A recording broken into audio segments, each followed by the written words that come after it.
We follow two main characters, sibling Dex and Mosscap, who is a robot, hence monk and robot. Hey, welcome to weekly book review and writing progress update. So weekly book review first. This week I finished A Psalm for the Wild Built. This is book one in the Monk and Robot series. I was in between a couple of pretty heavy-hitting, good but heavy-hitting books, so I wanted something a little bit that I knew was pretty light, pretty short, and just something that I could kind of almost, relax to. So I just want to give a quick book review for this. This is one of my favorites. It's probably in my top 10.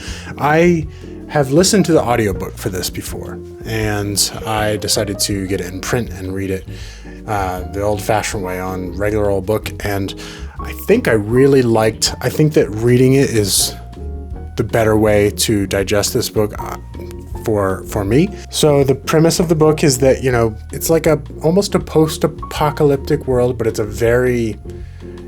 almost as if humanity kind of took themselves to the edge of disaster and survived and is now what I would call thriving through that.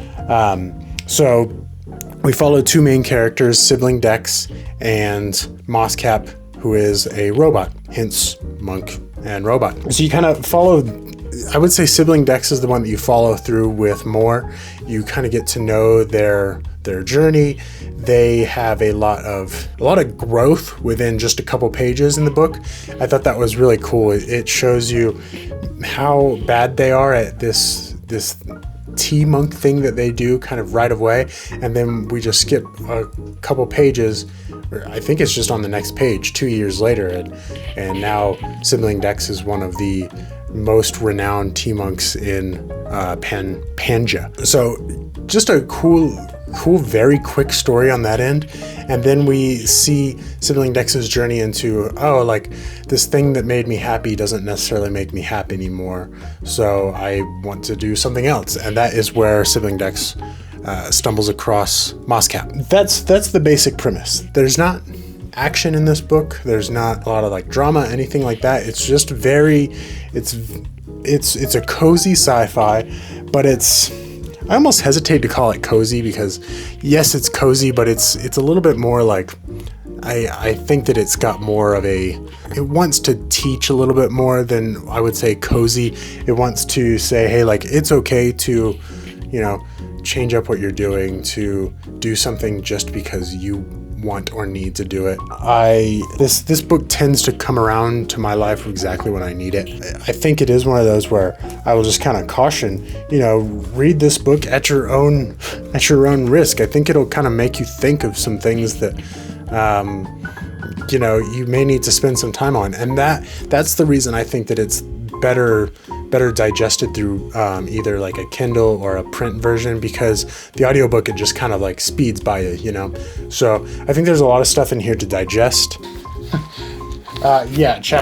Chapter 2, the best tea monk in Panga.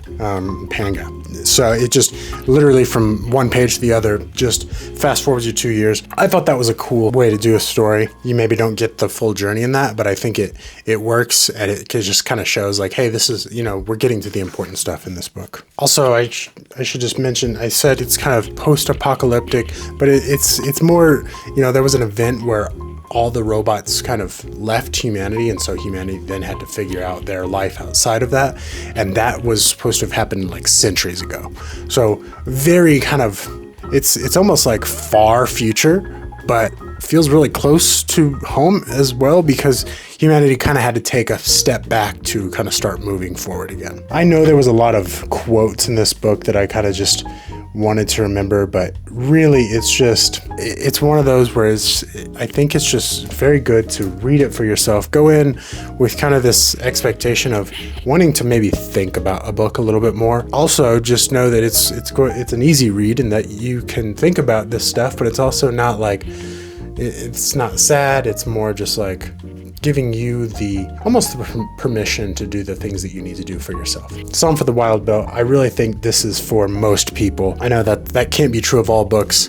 If you think that you might find kind of the aspects of the cozy kind of sci-fi thing a little bit like cheesy, then you might struggle with it a little bit. But I would encourage you to push through that and just try to enjoy it, read it for what it is, and I can't really recommend it enough. Fantastic book. So that was our weekly book review. I'll give a quick update on what I'm reading now. I am reading Upgrade by Blake Crouch. I'm in a small Discord community that was doing this as a November read, so that's been really fun. I did audiobook this back in like 2022 or so, but just kind of revisiting in the paper format. I really like Blake Crouch's approach to things, and what I'm kind of rediscovering through this is I kind of took a break into fantasy this year, a lot of fantasy, and I really love a pure sci-fi, and that's kind of what Upgrade is. Upgrade is about kind of a near future environment where there is lots of like gene splicing and gene editing going on, and that has become an outlawed thing because of some huge disasters that happened with it.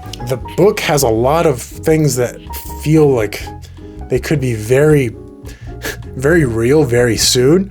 So that's a little bit scary, but a little bit like it makes it fun to read because it seems like it could be somewhat real.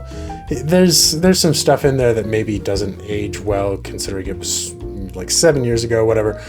Like the AI stuff, for instance, it just kind of, I don't know, it's a little bit strange, but I think it does a pretty good job overall of kind of being modern, relevant, and all of that. I'm about halfway through that, so that will probably be our book review next week. I am also about a third of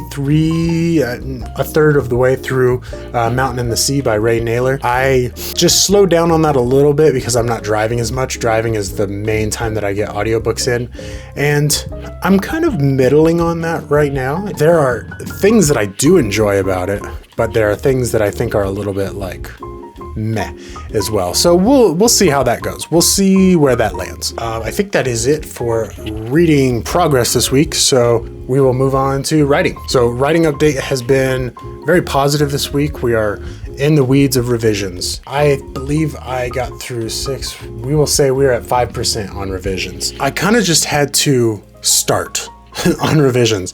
I was finding that I was getting caught up in this detailed outline that I wanted to do. So I got that detailed outline. It's not done, but it's got enough in it to kind of give me the push that I need and the reference that I need. So that's done, and we are just going through chapters now. So I think like yesterday I got through a couple pages, and I realized I needed another chapter for some stuff to go in after chapter 1. So that's been good. It's a little bit overwhelming because there's so much, but I think it's been good. The process is there, and I think that it's if nothing else is a very good learning process. I can see where I can get this to a really good place, and that's been exciting as well. So really looking forward to that. I'll have a little bit more on revisions for you next week because I just now did the thing where I was like, I got to just dive in and stop doing this outlining stuff because that was just, I was just getting really caught up. So probably more progress on that front next week. So that is it for this week. Thanks so much for stopping by.